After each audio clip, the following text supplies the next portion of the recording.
Confession and repentance are not signs of weakness, they are acts of courage. There comes a moment when running becomes heavier than stopping, when hiding costs more than honesty, when the soul grows tired of carrying what was never meant to be carried alone. God does not ask for perfection, He asks for truth. Confession is not about informing God of what He already knows, it is about freeing your heart from what has been buried too long. The moment you speak the truth, the power of guilt begins to break. Repentance is not punishment, it is direction. It is the decision to turn around while the road is still open, to step away from what is destroying you and move toward what can heal you. God's forgiveness does not wait for you to fix yourself. It meets you the moment you stop pretending. Many people fear confession because they confuse it with condemnation.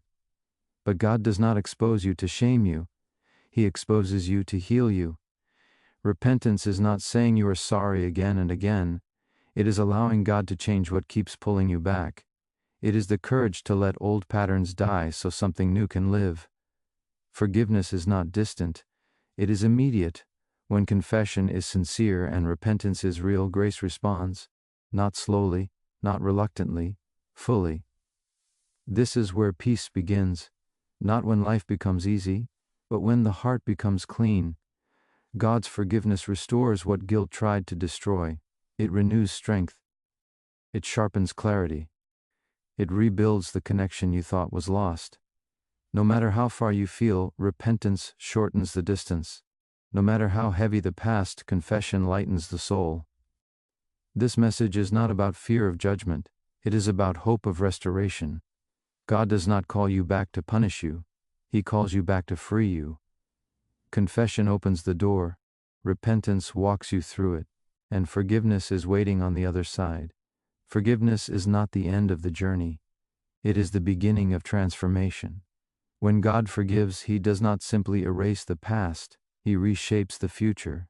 This is where many people misunderstand grace. They receive forgiveness, but they return to the same patterns, not because God failed, but because they stopped short of surrender.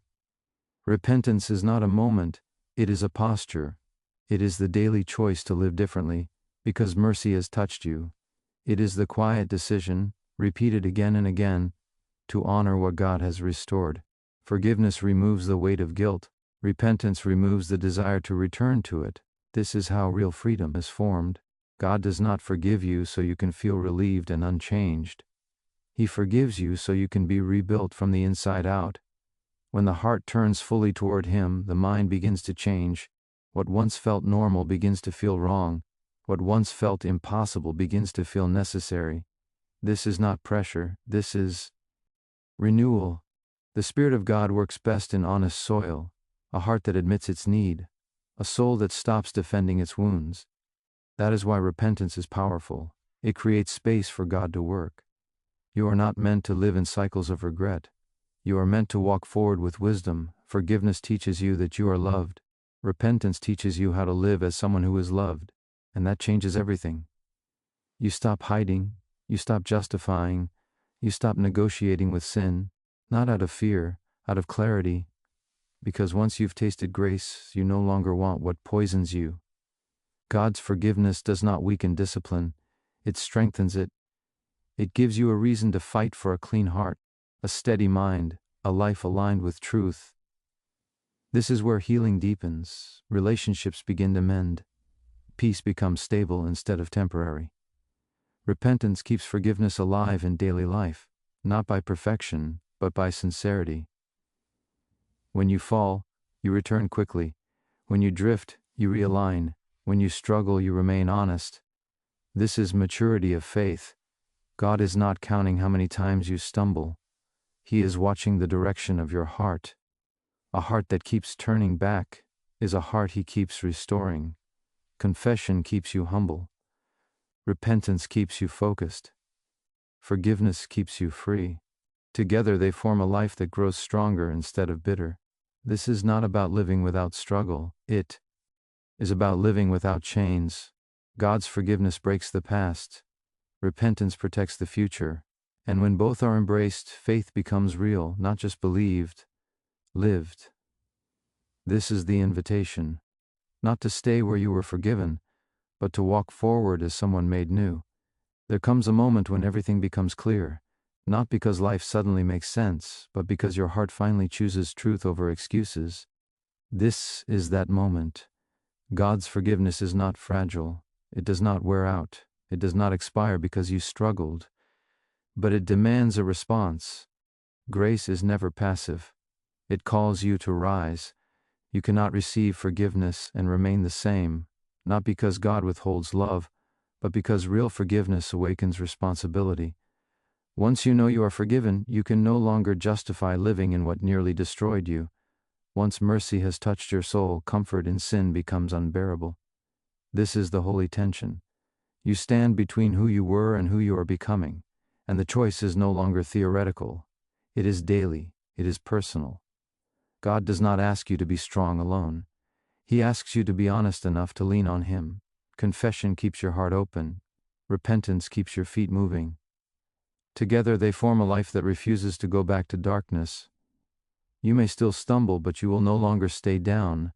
You may still feel weakness, but you will no longer surrender to it. Because forgiveness has changed your identity. You are not your past. You are not your failure. You are not the worst thing you have done. You are someone God chose to restore. And restoration carries responsibility. From this point on, you walk differently. You speak differently. You decide differently. Not to prove anything, but because truth has taken root.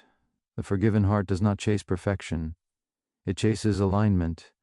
It learns quickly. It returns quickly. It repents quickly. That is strength. The world teaches you to hide mistakes. God teaches you to heal from them. The world teaches you to move on without change. God teaches you to move forward transformed. This is where faith stops being an idea and becomes a way of living.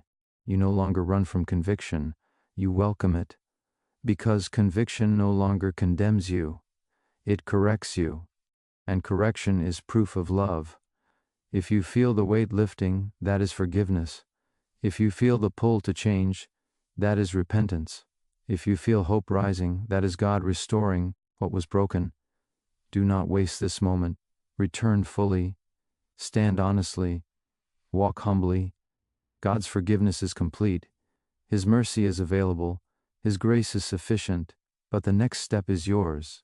Not tomorrow. Not someday. This is how chains stay broken. This is how faith becomes real.